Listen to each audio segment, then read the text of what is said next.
É ótima pergunta. Repete ela. Eu vi, repito, né? A pergunta foi se eu me deparo, né, dentro desse modelo em rede, com pessoas que ainda estão talvez no modelo anterior, né, ainda muito competitivas, muito egóicas, muito individualistas, ou então uma certa imaturidade e como que isso, se eu enfrento isso e como que eu lido com isso, né? Direto, acho que o tempo inteiro, né? Então, nessa questão, tem muita gente que quer impor ainda, né? Quer ter um lado ainda meio autoritário. Eu mesmo também, né, tive de me transformar bastante, porque eu também, né, era um cara muito de direcionar do meu jeito. Acho que ainda tem um pouco esse resquício, né? Então tem muito isso de querer se impor um jeito de fazer, mas a rede tem uma autorregulagem. Então quem tenta bater de frente e impor, a minha experiência normalmente sempre vira conflito e aí obviamente vai ter que se resolver, isso vai ter que ser resolvido de alguma maneira, né? Então isso vai quase que transformando as pessoas. Ou elas saem, né? Elas falam, não, isso não é pra mim e voltam pro modelo tradicional. Ou isso vai tendo um efeito da pessoa perceber que ela precisa mudar e ouvir mais as pessoas, né? E compartilhar a decisão, né? Então acho que isso acontece. A questão competitiva, então esse modelo você precisa ser mais colaborativo. A questão da maturidade, um dos aspectos que eu mais vejo acontecer é você tá na rede e você espera que o iniciador ou o cara que começou e fez o convite tome as atitudes. Então você fica meio como se fosse uma atitude menos empoderada, mais imatura, esperando que alguém faça alguma coisa por você, né? Querendo que alguém sustente aquele campo energético, tome uma iniciativa, puxe, e você ainda fica numa postura ou reclamando de que tá faltando, sabe? Igual um filho que fala que, né, parece que tá sempre cobrando dos pais que parece que faltou alguma coisa, né? Faltou amor, faltou atenção, faltou dedicação, faltou... É muito comum isso. A rede, eu acho que ela até amplifica, porque como não tem mais as caixinhas, chefes claros, que você tem que, né, de uma maneira, quando você tem chefe, você tem que obedecer, né? Na rede é mais solto, é mais orgânico, as pessoas ficam até mais inseguras e parece que isso vem, sabe? Parece que as inseguranças emergem. A pessoa já tinha isso, não é que a rede causa isso, né? Mas eu sinto que a rede, ela dispara mais fácil e ela cria mais confronto. Porque todo mundo tem voz, todo mundo pode dar opinião. Então tem mais esse atrito, tem mais esse choque, né, de visões de mundo diferentes. Então o tempo inteiro as pessoas recaem então nas suas crenças feridas, né? Então eu acho que a rede, ela ativa essa crença ferida, e aí eu tô falando na minha também e na de todos, né? Então não me excluo. E obriga você encarar isso de frente para conseguir trabalhar em harmonia, né? Então vira meio espelho, assim. Então seus padrões na rede, o seu padrão negativo, nossa, eu acho que você cai naquele padrão mais rapidamente, várias vezes, assim, né? Então, uma ótima pergunta, é um dos maiores desafios e é difícil pra caramba, assim. Então, mas o lado positivo é que eu acho que é a maior escola para você se desenvolver. O Pen Baba fala muito disso, né? Da vida como uma escola de relacionamentos, né? Então, a rede, essa livre interação permite que a gente esteja o tempo inteiro aprendendo um com o outro, sendo espelho, e a gente vai se desenvolvendo nessa vida, né? Acho que é um pouco por aí. Eu acredito muito nessa parte. Eu também adorei essa pergunta, porque a gente também passa por isso. Com Quero Harmonia, são idas e vindas, né? E tem gente que entra e aí tem uma expectativa até da pessoa. E às vezes se frustra, porque é livre mesmo. Não é porque eu comecei que tem que ter sempre o direcionamento do chefe. Claro. Vamos juntos, né? Vamos o coletivo tem que emergir, né? e fomentar as discussões e as conversas. Super. É importantíssimo, e não Super. uma pessoa falar e a outra amém e depois reclamar, né? Então, Super. é um exercício muito, né? Que a gente vê dessas transições, é um autodesenvolvimento o tempo inteiro. E essa parte, você mencionou o Prembaba, espiritualidade, acho que um dos caminhos de evolução maiores que a gente tem são os relacionamentos que a gente tem na vida. Isso. Né? Seja relacionamento amoroso, seja familiar, seja colega, são sempre pontos de evolução e de conflito que a gente tem, porque é muito essa parte do espelho, do meu ponto de vista, e aí tem um monte, né? Os 4 compromissos eu gosto muito de usar também, como esse processo de as experiências de cada pessoa, da impecabilidade com as palavras, de não levar para o lado pessoal, que em rede, quando a gente se posiciona, tem o retorno, aceitar as diferenças, exatamente. Não é pessoal, né? Exatamente, não é pessoal. E é isso, o tempo inteiro levando pro lado pessoal. Forte. Precisa muito Ho'oponopono, que eu sei que você gosta. Muito Ho'oponopono. Precisa muito Ho'oponopono. Eu adoro Ho'oponopono. Eu falei até na palestra que eu fiz, eu falei, eu vou falar do Ho'oponopono aqui para essas pessoas todas. E eu falei lá, foi muito legal. Claro. Essa questão que eu sou nova nessa questão de rede, então para mim tudo é novidade. Mas puxando um pouco até a pergunta dele, para vocês responderem, não faz parte desse processo de autoconhecimento as pessoas começarem a procurar essas redes, começarem a participar e a partir delas, porque é uma mudança interna que a gente faz e provoca a mudança da matrix mesmo, de tudo que acontece. Então, não faz parte desse desenvolvimento? Como que seria a empatia dentro dessa rede com essas pessoas? Porque é um processo, existem pessoas mais maduras, né, que têm mais conhecimento, que estão mais... E outras que estão entrando, de repente, para adquirir isso. Então, como que funciona essa questão, essa empatia, assim? Porque vocês comentaram que as pessoas normalmente saem. É mais comum isso acontecer, delas saírem, ou desse desenvolvimento ir acontecendo mesmo? A questão da criança ferida, todas essas questões fazem parte de uma coisa muito profunda de autoconhecimento. É muito, né? E quanto mais as conexões das pessoas estão próximas, eu acho que a gente consegue ajudar a partir de nós, assim. É mais comum sair ou não? É mais comum eles evoluírem dentro? Então, voltando um pouco do ponto que a gente estava falando, da minha experiência, que é bem orgânico, as experiências das pessoas, e é o ponto de evolução também da rede junto, sabe? E a gente teve uma experiência na Humans, né, na We Humans agora, que foi muito do que você falou, de começar a ficar muito solto. E até numa reunião eu falei, Max, porque eu também passo por isso. Aí fica essa expectativa de você começou a rede, lidera aí alguma coisa, ou a gente vai começar documentos ou modelos. Você acabou puxando até, né? Você e o Márcio na nossa última mudança. Mas eu lembro que naquela reunião que a gente teve num Zoom, foi um pouco do meu questionamento. Eu falei, gente, mas essa parte do nosso engajamento, porque tem que esperar o Max fazer as coisas, fica muito... Qual que é o meu papel? E quando a rede começa a se formar e entra gente nova, sempre tem mas qual vai ser o meu papel, né? E às vezes já está definido pela sua carreira, pelo que você construiu, e às vezes na rede você vai ganhando até outro tipo de papel, né? Então essa foi a experiência que eu tive, assim. Complementando, eu acho que esse movimento todo de rede, por que ele está explodindo?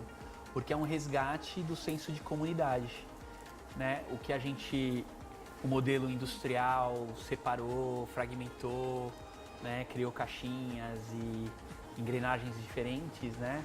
A gente está resgatando aquele saber mais ancestral de sentar em roda, sentar ao redor da fogueira, trocar histórias, compartilhar, né, esse espírito da tribo, né? Então, é isso que está voltando. pelo menos nas redes que eu inicio, tem uma regra, são poucas as regrinhas. Uma das regras é que ninguém pode ser expulso por conta, né, da crença nas leis sistêmicas, do pertencimento, né? Isso não quer dizer que as pessoas não tenham livre-arbítrio para sair. Então, ninguém expulsa, ninguém pode ser expulso, isso gera uma confiança enorme dentro do ecossistema. Então, sei lá, eu estou brigado com a Mari. Pode ser que a gente está achando que não dá nem mais para trabalhar juntos. Não, entendeu? Ela não vai sair da organização, nem eu vou sair, né? Então isso também força com que a gente tenha que se entender, sabe? A não ser que o livre-arbítrio peça para sair. Então, isso garante que forme essa família. Então não tem tanto entra e sai. Quem sai é porque realmente, normalmente é porque ou entrou num conflito que ficou inconciliável e aí por livre-arbítrio a pessoa sai, prefere sair porque não dá mais para se relacionar, é comum, ainda é comum. Ou por essa questão financeira. E aí a pessoa acaba voltando para o mercado, né, para ser CLT e que tá tudo bem, tá tudo certo. Quer dizer que talvez ela ainda não estivesse tão pronta ou então não fosse tanto o modelo da pessoa. Mas normalmente ela volta para o mercado diferente. Ela volta com uma outra postura, com uma outra atitude. Então, mesmo que não é que volta, não é um fracasso retroceder, não é um retrocesso.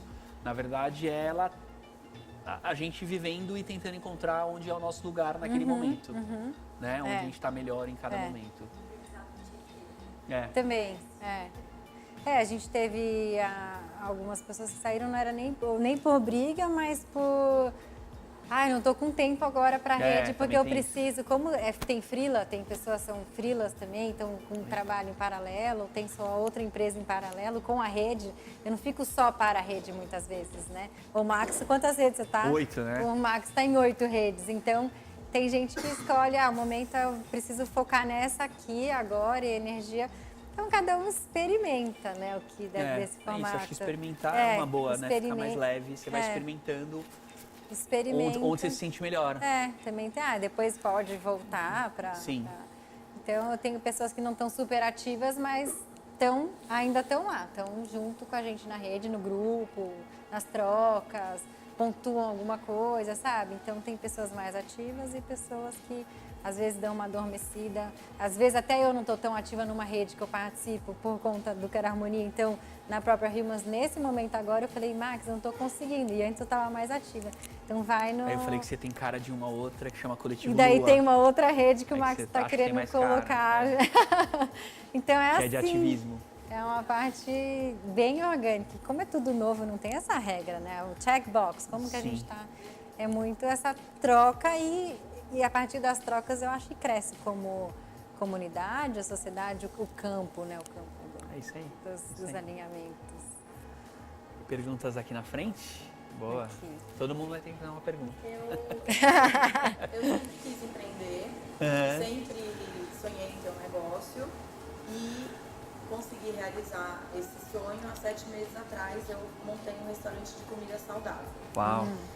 E sempre pensei que o dia que eu tivesse meu negócio, eu tentaria agir, e sendo gestora e sendo a líder do negócio, eu tentaria agir de uma forma exatamente em rede, né? Sim. Então tudo bem, eu vou ter meus funcionários, eu preciso deles, eles precisam de mim, esse é o meu princípio básico. E vou tentar fazer disso uma troca mesmo, em vez de não, eu que mando e você faz e acabou, né? Só uma troca dinheiro e trabalho. Só que quando você lida na prática com esse tipo de mão de obra, que são pessoas que não são bem remuneradas, né? Que não tem uma, digamos assim, não tem uma formação intelectual que vai além, que vai no que todo mundo deveria ter, que estão ali estritamente para ganhar o salário deles, pagar as contas dele, mal conseguir pagar as contas e beleza, fica muito difícil. Sim. Fica muito difícil.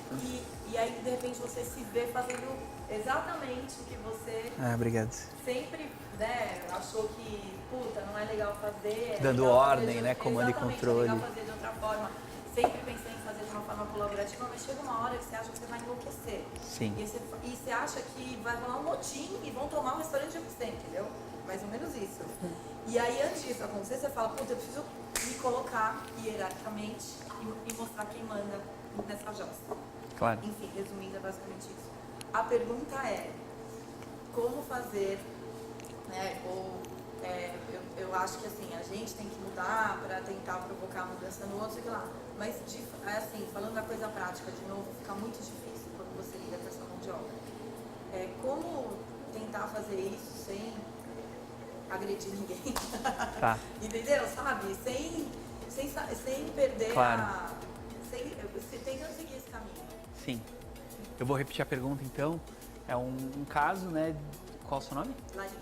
Larissa, né, que montou um negócio, empreendeu um restaurante de comida saudável e que se vê nesse desejo de trabalhar num novo modelo, mas com uma mão de obra que ainda não é tão qualificada, que ainda não tem um salário tão bom, e aí a Larissa tenta compartilhar o processo decisório, mas fica difícil e tem horas... na sobrevivência, né? As pessoas estão pensando na sobrevivência, parece que vai ter um motim. Como é que faz para lidar com essa situação e não voltar a ser uma líder de comando e controle e autoritária e tudo mais, né?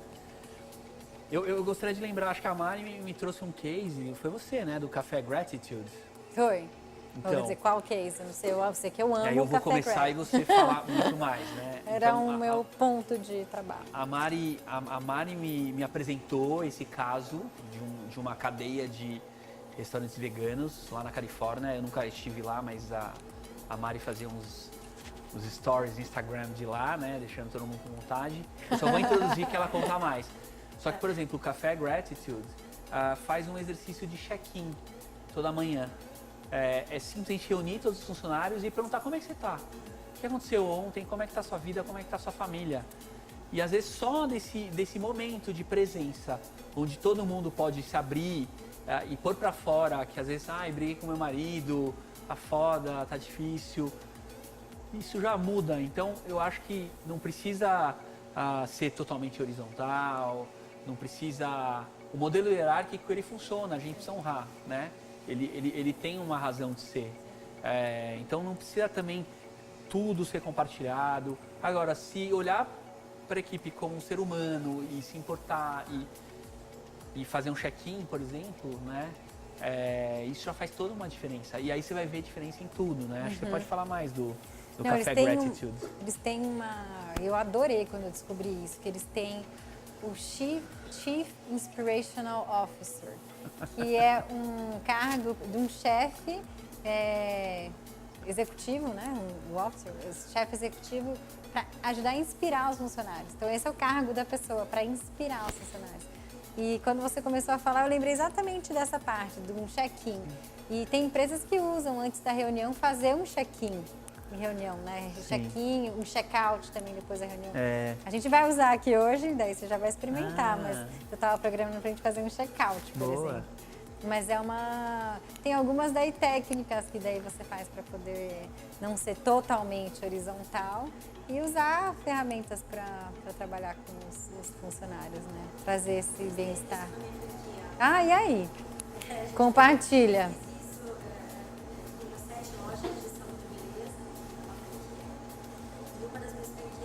Trabalhou dessa forma. Ela trabalhou muitos anos no Japão, então ela trouxe muitas vivências e aí a gente, nesse meu momento de transição, eu achei muito legal. E foi a única salão de beleza, a gente não teve turnover de funcionário. Olha só com check-in, check-out. Ela mantém a hierarquia, porque são cúmulos, né? São pessoas que, mesma situação, mas elas começaram a se sentir parte, a questão da unidade, né? Elas começaram a se sentir parte daquele projeto, daquele negócio, e realmente, assim, de todas, teve... Olha, que legal, né? Nossa, Bom muito legal essa história. Bom, você compartilhou, né, André? Então, para a gente ter tudo no microfone direito. André compartilhou um caso de uma das franquias, que você trabalhou bastante com franquias na parte de beleza, né? E que... Quantas franquias que eram? tem uma franqueadora de salão de beleza com 6 salões. Com 6, então eram 6 franquias, né? 6 unidades. Em uma das unidades, uma das franqueadas fazia o check-in com as funcionárias. E aí foi a única franquia que não teve um turnover de funcionários. Tem faturamento. E o que mais tem Uau, faturamento. Você vê, tipo, nossa. e são coisas tão sutis, né? Quando Uau. você para pensar nessa prática. Impressionante. Por exemplo. Muito legal, que bom. Nossa, que case, gostei. Sincronicidade, tá vendo, Max? A gente falou Super. da sincronicidade que acontece. Uma necessidade, e aí a solução que experimentou e a gente já vê isso acontecer. Você, desculpa, nossa, tava A com o dedinho. Deusa de BH, viu? De Deusa BH. BH, minha família Viu inteira só é de pra cá, BH. viu só pra... Dias atrás. Prazer, eu sou a Deusa, sou de Belo Horizonte. Prazer. Tem que levar a Mari pra BH. Minha família inteira é de BH, meus nossa. pais, inteira. Nossa. Eu sou ovelha negra paulista. Caramba. Toda. Um paulista, né? Então, Ao contrário, vocês são... paulistano, Olha. de São Paulo. E o que eu queria falar, assim, além de algumas questões que eu queria colocar, de uma experiência também de rede que eu trago, né? A gente tem conversado até bastante, eu e o Max, da última vez que ele foi em BH. Eu trabalho, eu opero em rede há cerca de quase 5 anos, desde 2013, quando eu rompei meu... 2014. Quando eu rompei meu modelo para padrão de empreender, eu era sócia do meu marido, por um segmento de beleza, modelo verticalizado, por forças e circunstâncias que aconteceram, nós perdemos o nosso negócio de 15 anos. Uau. Os sócios, enfim, depois dessa vida transformou total e eu literalmente vim para São Paulo, saí de BH e vim me arriscar em outras coisas, né? Eu conheci, tive grandes mestres na vida, assim, em 2014, eu conheci, inclusive o Max, durante as Oswaldo Oliveira também, então eu falo que eu tive os melhores e os piores mestres. Eu falo os melhores porque eles me ensinaram muito sobre colaboração, sobre o que é rede, mas os piores porque a gente só vai aprender fazendo. Então eu sempre me coloquei como nó de rede e tive experiências com isso, com o próprio Oswaldo Oliveira na criação de um modelo em rede que se transformou hoje num modelo com base blockchain. Mas enfim. E aí hoje eu vejo como uma construtora de comunidades, né? Não sei esse nome de builder, né? Não gosto muito do nome, mas enfim. Mas eu difiro, eu faço uma pequena diferença, assim, quando vocês falam rede, vocês colocam cada negócio, né? A Terra chama rede, Lucas é uma rede e as outras são redes. O meu modelo de rede, né? Porque a gente é livre, então eu vou criar os outros modelos. Eu criei uma escola, entre aspas, não é um modelo de escola formal, mas é uma escola que a gente chama de escola de livre aprendizagem. Ela. É um modelo em rede. Não era para ser um modelo em rede, né? Onde a gente acredita que as pessoas podem aprender de várias formas, umas com as outras, pelas outras, como o outro, pela experiência. Então, por isso que a gente criou esse modelo. E aí a gente foi agregando comunidades. Então, o que eu chamo de rede, eu coloco como sendo a ela e as comunidades, todos os projetos, pessoas, iniciativas que acreditam numa forma livre de aprendizagem. Então, eu tenho esse modelo, basicamente, que a gente idealizou, sendo uma rede e comunidades. Vocês chamam de rede, eu chamo de comunidade. Por que eu chamo de comunidade? Porque alguns são apenas movimentos, né? Então, por exemplo, a rede ela tem como princípio acolher e preparar mulheres, principalmente o foco de mulheres na economia 4.0 e etc. Ajudar as mulheres a se desenvolverem para carreiras também nas áreas de tecnologia, inovação. Então, por exemplo, tem um movimento na minha cidade chamado X-Tech, ela não é uma rede, ela é um movimento. A gente traz a X-Tech para dentro do nosso contexto de rede. Né? A X-Tech apoia mulheres na nova tecnologia. Então, eu faço esse desenho de rede que a gente está estruturando e querendo trazê-lo para um modelo até economicamente, financeiramente viável. Né? Como ganhar dinheiro com isso, como tangibilizar através de rede. Então, a gente está nessa construção desse modelo. Segundo, que é a primeira experiência que a gente teve de entrega enquanto rede. Né? A gente tem algumas parcerias, a grande maioria dessas comunidades são daqui de São Paulo. Toda a rede começa 1 mais 1 em nossas redes, né? Então começou a minha parceira Paula Carvalho e depois a gente foi trazendo novos elementos. E a primeira experiência de trazer novos elementos foi traumática, assim. Foi algo que não rolou, não funcionou. E a gente viveu essa primeira experiência de trazer elementos, pessoas que não estavam alinhadas com esse propósito ou ainda não estejam preparadas, como o Max falou. E isso me causou um tremendo mal-estar, desconforto, mesmo a gente tendo feito um trabalho em rede, uma entrega linda. Eu percebi que a gente não conseguiu passar para as pessoas de que nós éramos uma rede, sabe? Com um senso de individualismo, de pessoas trabalhando, mas cada uma trabalhando de um jeito, mas a gente não conseguiu passar esse senso de rede. E quando eu coloquei esse desconforto, gerou um mal-estar. Né? Então eu queria, primeiro, aí o pessoal me perguntou como lidar com isso de uma forma prática, né? Porque a pessoa se afastou e falou, não tá, então eu tô fora, eu falei numa rede, ninguém tira ninguém, né? As pessoas se colocam, entram e saem quando quiserem. E eu me senti nesse desconforto de lidar com isso. Isso foi agora, durante essa semana, enfim. Então eu queria saber como vocês na prática lidam com isso, sabe? Quando há um ponto de divergência, um ponto de discordância, e isso é tratado de conversa, diálogo, espera a poeira baixar, espera os ânimos para depois chamar a pessoa para uma conversa. Eu estou vivendo isso, então eu pergunto como forma de saber como lidar com isso. Tem experiência? Bom, a Delza, só para encurtar um pouco a história, né? A Delza é uma grande amiga minha que trabalha muito em rede em BH, montou uma escola de livre aprendizagem chamada Ela, e ela está contando de que ela vem atraindo movimentos e comunidades para essa rede e que aconteceu algo traumático, teve um rompimento e a pessoa decidiu sair. E como lidar um pouco com essa situação super chata quando chega num conflito nesse nível e que a pessoa pede para sair, né? Olha, eu recorro às vezes até à constelação, assim, sabe? E olho as leis sistêmicas, né?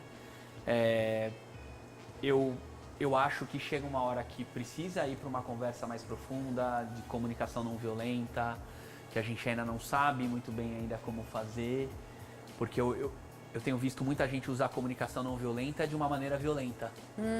Que é quando você usa a comunicação não violenta para defender o seu ponto de vista. Você faz tudo seguindo as regrinhas, você coloca os seus sentimentos, você coloca as suas necessidades, só que você se entrincheira, entendeu? Fica entrincheirado, defendendo o seu ponto de vista, com a comunicação não violenta. Né? Você fala, olha, aconteceu isso, eu me senti assim, eu me senti excluída, não sei o quê, e então o meu pedido é esse aqui e acabou.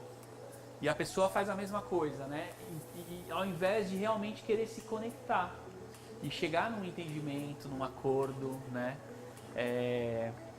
Então eu tenho visto muito isso, o conflito separar e as pessoas não conseguem se conectar, né? Então já tentei mediação de conflito, círculos restaurativos, justiça restaurativa, constelação. Eu acho que tem que usar tudo que a gente conhece, assim, sabe? E mesmo assim já aconteceu comigo de pessoas queridíssimas, assim, né? Eu tenho uma relação, um vínculo afetivo fortíssimo, de chegar num conflito e a pessoa não falar mais comigo. Eu também enfrento isso, né? E aí eu tento falar com a pessoa e vamos tentar resolver, vamos tentar se entender, e a pessoa não tem conversa, né? Não se permite o diálogo, aí tem uma hora que o que você tem que fazer é respeitar o livre-arbítrio dessa pessoa de seguir o seu caminho, desejar o melhor para a pessoa e muito Ho'oponopono. Exato. Eu ia falar do Ho'oponopono agora. Porque é a prática do desapego também do processo. Mas aí é o processo de cada um. É uma ferramenta que eu gosto muito. Então eu sempre tento olhar com esse olhar de aprendizagem mesmo daquilo. E se chegou até mim esse conflito, essa situação, aonde está em mim isso que acontece para eu crescer e aprender, que é da autorresponsabilidade, entendeu? Porque eu acho isso um ponto muito importante, da gente sempre se colocar nessa postura, porque às vezes a gente aponta o dedo, e a gente aponta sem querer, né? Muitas vezes não é trabalhando com ciências, somos seres humanos, então a gente está lá, então eu sempre faço esse trabalho, quando eu sinto um conflito, eu volto para dentro, então eu uso prática de meditação e uso Que muito o legal. Ho'oponopono para o meu processo, para eu conseguir entender e ter mais clareza de como eu também absorvo essa situação, qual que é o meu papel dentro desse conflito e não a pessoa estar com um conflito comigo.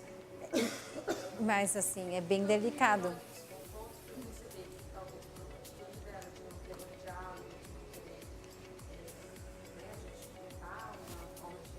O quanto ela pode perder de aprendizagem, de não seguir o processo, sabe?